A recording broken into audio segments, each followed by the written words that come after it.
In the next session, Aruna Nambiar, author of The Monsters Still Lurk, and Priya Balasubramanian, author of The Alchemy of Secrets, will be in conversation with edX's chief reporter Daniel Thimayya on the anatomy of a character. Good evening and welcome to the New Indian Express. Thank you for joining us for the Dakshin Literary Festival 2020. We're super excited to be bringing you authors and reading from the south of India, for the south of India and the world really, at a time when books have probably been one of our very few respites. It's been a long and hard pandemic and the fight is far from over, but we have two women who have enthralled us with their words and whose books have brought a lot of joy, and in the case of Aruna Nambiar, a lot of laughter as well. So join me today in welcoming our two panelists. We have with us Aruna Nambiar, who is the author of the delightful Mango Cheeks, Metal Teeth, and more recently The Monsters Still Lurk, two books that I think were absolutely fabulous for their take on Indian families and the kind of inherent humor that she's managed to throw in there, and I would highly recommend that you read both of them. Aruna's talking to us today from Bangalore. We also have with us today Priya Balasubramanian, who's joining us all the way from Sacramento in the USA, and she tells me that there's a second wave that's coming on and that things aren't looking as good now, but what she does tell me is that she's come off some very grueling shifts at the hospital. She was an alum of CMC Vellore and she's a gastroenterologist, and she promised me that she is going to stifle those yawns because it's quite late at night there. Thank you for joining us, Priya. Today we're here to talk to them about the anatomy of a character, because they've had these really intricate characters that they've crafted, and these characters are as Indian as it gets.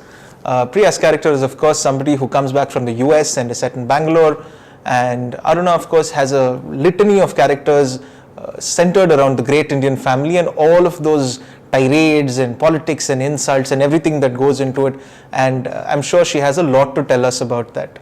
Aruna, let me ask you right away. I mean, you're somebody who's had a lot of geographic identity when it comes to your books, your characters. In your first book, of course, you had a lot of small town Kerala, and in your second book, you've had a lot of Chennai, you had a lot of Bangalore, you had some Pune, you had characters come from all over the place. So let me ask you, how important is it to set a place that you know and to have your entire book sort of set there? I mean, why is it important that the location feels familiar to you as an author? And how much of an impact does it really have on the way the book pans out? Well, location is essential because it kind of evokes, it evokes a setting for the reader. The reader needs to be able to see whatever you are seeing in your mind's eye, So you want to bring that alive for the reader. Now, there are reasons why you choose certain locations. In my first novel, Mango Cheeks, Metal Teeth, the setting is actually small town Kerala, and it's a social satire, which is it's a coming of age story and a social satire, and it is set over one summer vacation. In my first novel, Mango Cheeks, Metal Teeth, the setting is an ancestral home in Kerala. Please go. And the whole family, the Nair family, has gathered in this ancestral home for the summer vacation. And, I wanted to capture that whole experience of going back to the ancestral home for the summer vacations and meeting up with cousins and aunts and uncles and all of that, because that was a very typical experience for us growing up, and it's not an experience that I feel the new generation has in the same way. So that's the reason I chose small town Kerala, because it was an experience which was familiar for me, and I wanted to recreate that for the reader. In my second novel, The Monsters Still Lurk, I've actually set it against the backdrop of post-liberalization India. So it starts in 1991, and it comes to, it follows a quarter century of a family growing up and growing old. And the reason I chose that is because I wanted to actually explore how India has changed in the last 25 years since the economic reforms were introduced by the Narasimha Rao government. Because for those of us who grew up in pre-liberalization India, the India of today is, inconceivable. The fact that we would have so much affluence, so much consumerism, we would have information at our fingertips. So I wanted that to be the backdrop. And I chose urban India because urban India is the India which has changed the most. So that was the reason I chose these backdrops. And I think they're important that your settings come alive for the reader. And I think it helps it keep, your characters very real, because when you know a place as well as you do, I think the story really connects with the readers in more ways than your characters sometimes do. Priya, let me bring you in there. Let me ask you the same question, but with a little bit of a twist. Your story, The Alchemy of Secrets, is sort of an ode to Bangalore. I mean, if you've ever been to Bangalore or if you've grown up in Bangalore, like you have, a lot of people will relate to the amount of Bangalore that is in the book. Do tell me why it was so important for you to set those characters in a city that you grew up in, as opposed to, say, a city that you live in. Why was it so important for you? That's, I think Bangalore is still the place that I know best among like all the places I've lived in. And for me, it has a certain fondness in my heart, which I think some other places come close, but Bangalore is probably the place that I love above all else. And so when I was writing this book, it just made sense. It was a joy to go back to Bangalore, every time I was writing. And this is a novel which took me many years to write. So the whole Bangalore thing was somewhat selfish in that it gave me an added incentive to keep writing. So, and there's a small part of the book that is set in rural Karnataka on the Gold Coast, but you're right. I mean, the book is an ode to Bangalore. Aruna spoke very beautifully about having having the kind of impetus to evoke a place for a reader, and I think that's what all of us aspire to do and succeed to varying degrees. But for me, I think when I was writing, I was just trying to recreate the Bangalore that I saw in my mind's eye on paper. And, it's true that when you're a writer who is living in the West, say, you want to kind of guard against exoticism. You don't want to make things seem you don't want to put things on display for the Western eye, so to speak. So I think what I tried to do was speak to my truth and the truth of what I saw. And that was kind of my guiding principle throughout, was to write the things that I thought would plausibly happen, and the people that would plausibly populate that space.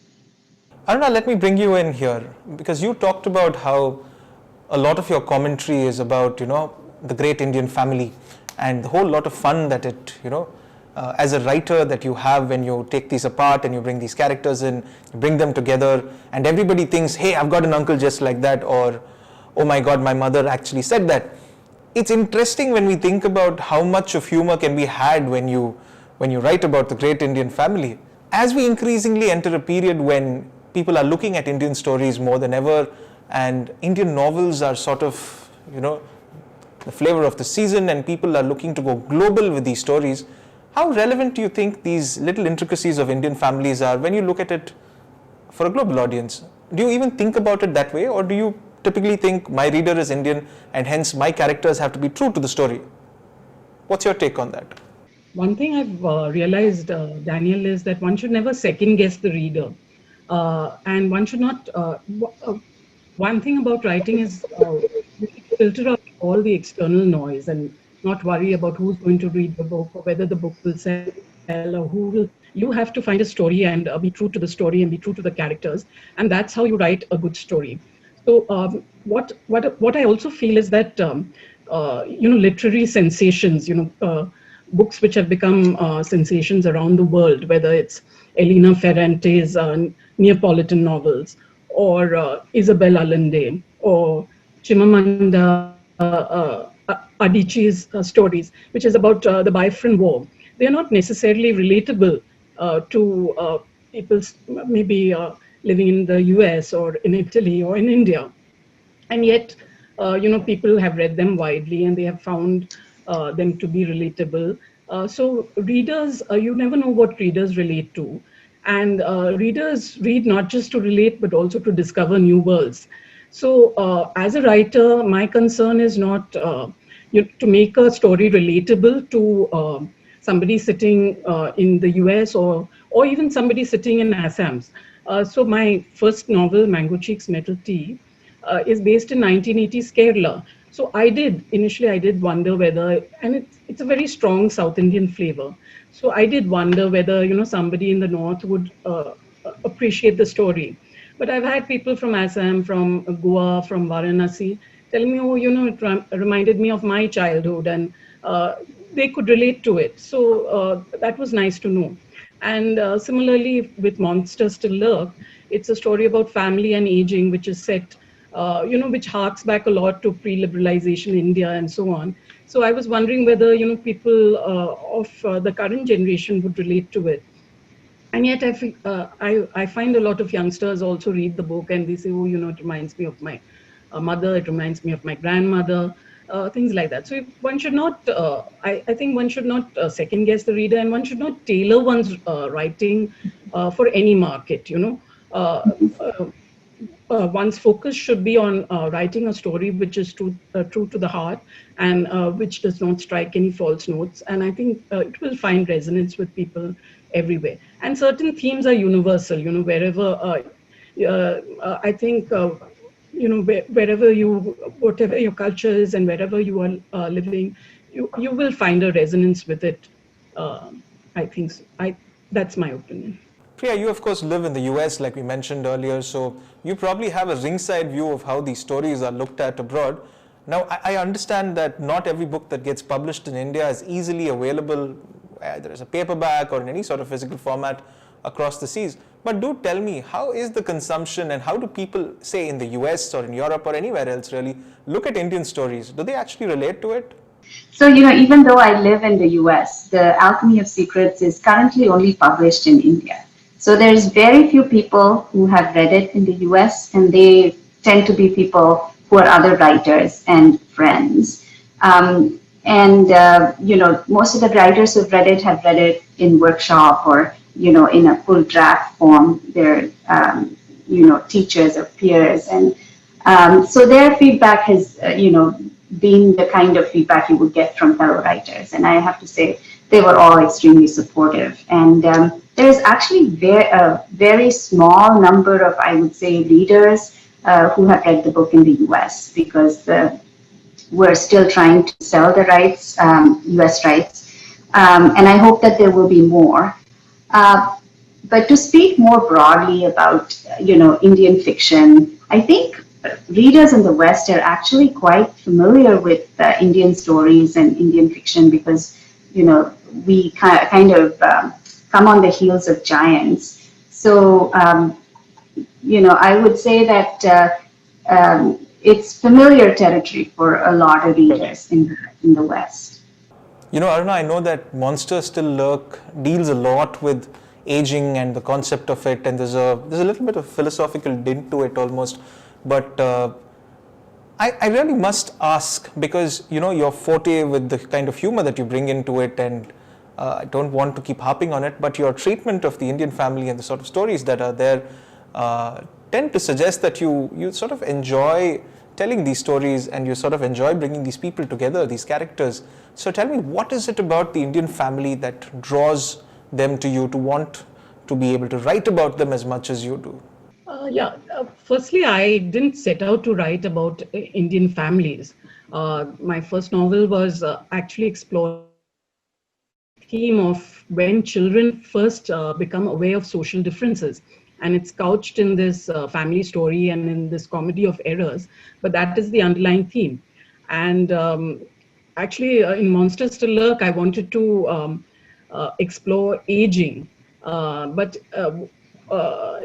what I found is, when I started developing the story, what I found is that there were so many aspects of aging that I wanted to explore.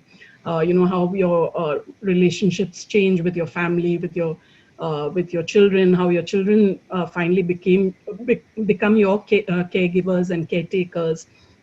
You change with the changes in society. So much of all of that. So I found I needed a multi-generational family saga to do justice to all the underlying themes. The other thing is, I think family is so much a part of Indian life that every story has a family angle to it. You'll see even love stories have a family angle to it often. So I think part of our DNA. And for a humor writer like me, I think families are irresistible because they're full of these oddball characters. That's very true. Whether it's your father who will forget your birthday, but he'll remember how much a bus ticket cost in 1968, or a grandfather who tells you ghost stories, or even a maid who's a raging hypochondriac. So there are these irresistible characters in real life, and you want to for humor, it's sort of ripe for humor. So in that sense, I think families are kind of irresistible for a person who writes humor. And Priya, what was your experience when you were writing Alchemy of Secrets? I mean, did you have the same sort of urge to sort of bring in all of the experiences and people that you'd seen and all the families you'd observed and all the bad humor that brings forthwith to put into your book? Or because your book is about how a girl comes back, from so many years in the US, and she comes back to Bangalore, and that's Meera's story. Of course, there's a lot more that happens to the book. I'm not going to tell you about it. But is your approach to Indian families and how you write about it typically the same?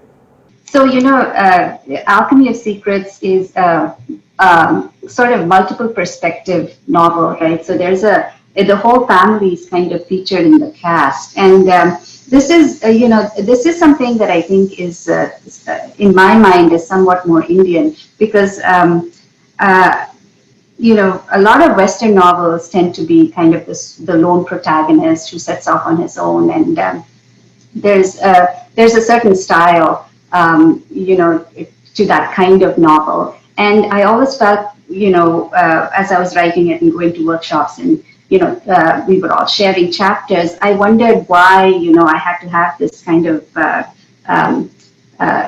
of what almost sometimes felt like a cacophony of voices, right? Because there were so many people that were stepping up to speak.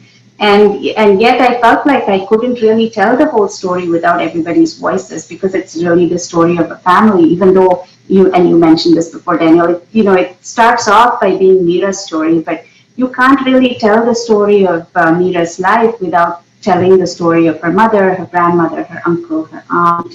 And so to me, that's very typical of the way we experience life in India, because our families are always around, and I can't think of many times that I was by myself without kind of this supporting structure of family, either as a young child or now as an adult. So I think we kind of tend to write what feels true to us, and family is center stage in the Alchemy of Secrets. Aruna, it's interesting that you had a character like Vivek, who's a protagonist of Monsters, take us through that journey, and it's quite a philosophical and social take on things, if I may say so. But it does bring us to the larger question that there is this. In 2020, we have lots of conversations on Twitter. Feminism is no longer considered something that only angry women talk about, and people are quite lit these days. But despite all of that, I'm certain that you often get this vibe that people still believe that women's stories and things about women's issues and feminism are best told by women or through women protagonists. Is that something that you see as a myth? Is that something that you see going away? Because I'm certain that there are lots of great authors who have looked past that glass ceiling and have sort of written stories that appeal to both sexes. As a woman writer yourself and somebody who is vocal about how these biases should not exist in writing, how do you view this? Actually, I'm very conflicted about this whole women's writing and women writers, because on the one hand, I do understand that there are certain things that impact women more, and we are in a better position to write about it, whether it is sexual harassment, or an inequitable treatment in the workplace or at home. So these are things which impact women most. So women would obviously write about it more than men, and we are in a better position to write about it in a more authentic fashion. But that doesn't mean that we should not write anything else, and we should not be talking about women's writing as though women only solely write about women's issues, because we had Agatha Christie writing Hercule Poirot in the early 1900s. and Daphne du Maurier used to write these lovely, sinister, paranormal stories. Yeah, and Daphne du Maurier wrote some lovely stories, The Birds and The Blue Lenses, which are, sinister and have elements of the supernatural in them. Then you have, of course, the story which is considered by some to be the first sci-fi story, which is Frankenstein, written by Mary Shelley. So there are so many examples like that.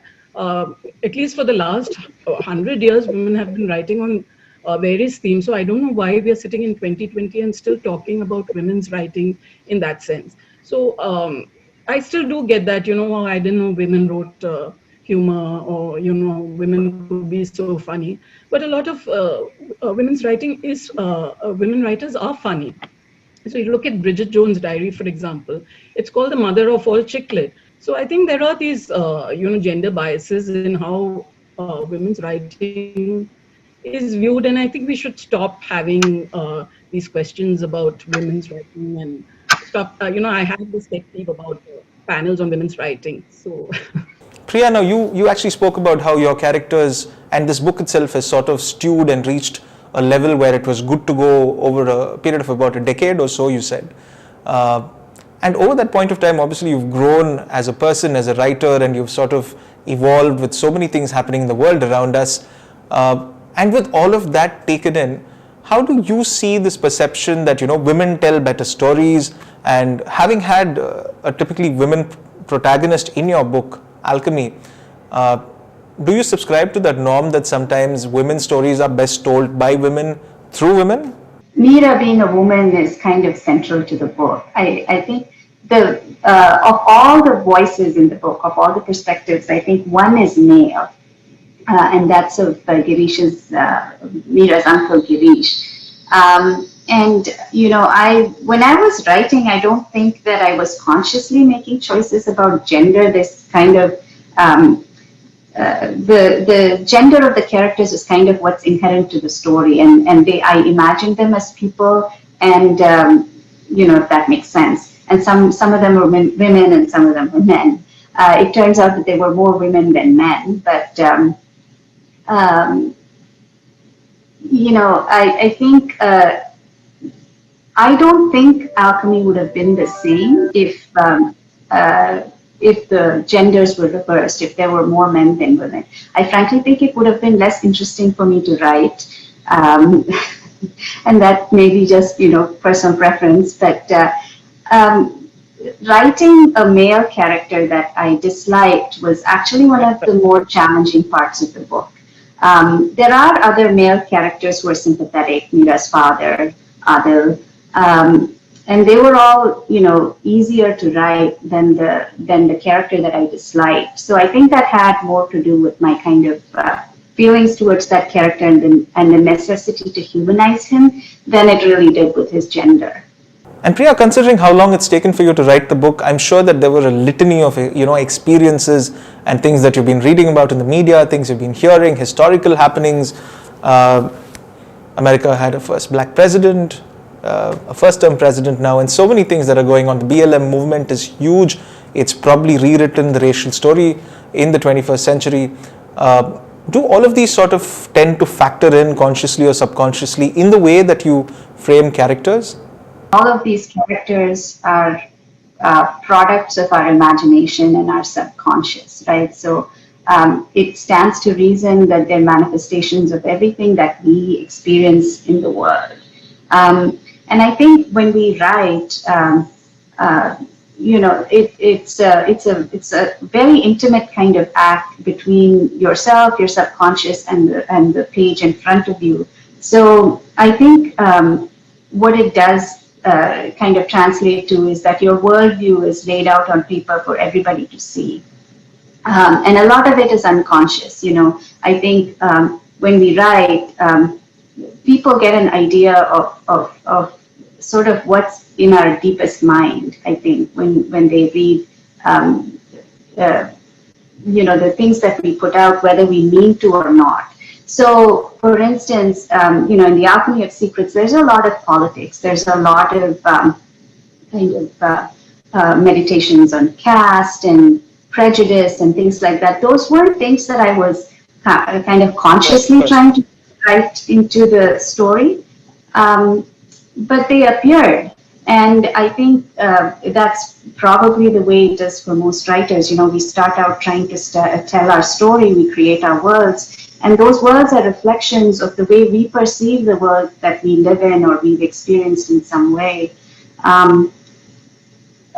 So you know, I think the Alchemy of Secrets was set in India, and it has a lot to do with kind of the communal politics, corruption. You know, there's parts of it set during the emergency. So politics is integral to the book.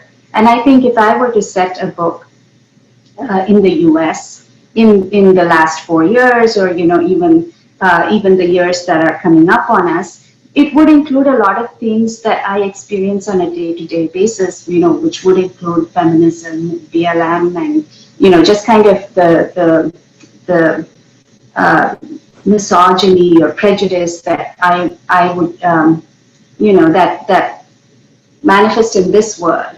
And I think that's very important for us to take away, to remember why the people who tell us the stories want to tell those stories, and why these characters are shaped the way they are. Thank you so much for a terrific discussion, ladies. And that truly is the essence of it, isn't it? Because you've got to be true to the story, and it'll be great if you can make the audience smile, laugh, or cry just a little bit along with you, because your reader and the story are absolutely supreme. Thank you so much, ladies. That was a scintillating discussion, and we've got a real insight into how you guys make your stories stick. Thank you very much for joining us, Priya. Thank you very much, Aruna. And we really hope to look forward to a lot more from the both of you.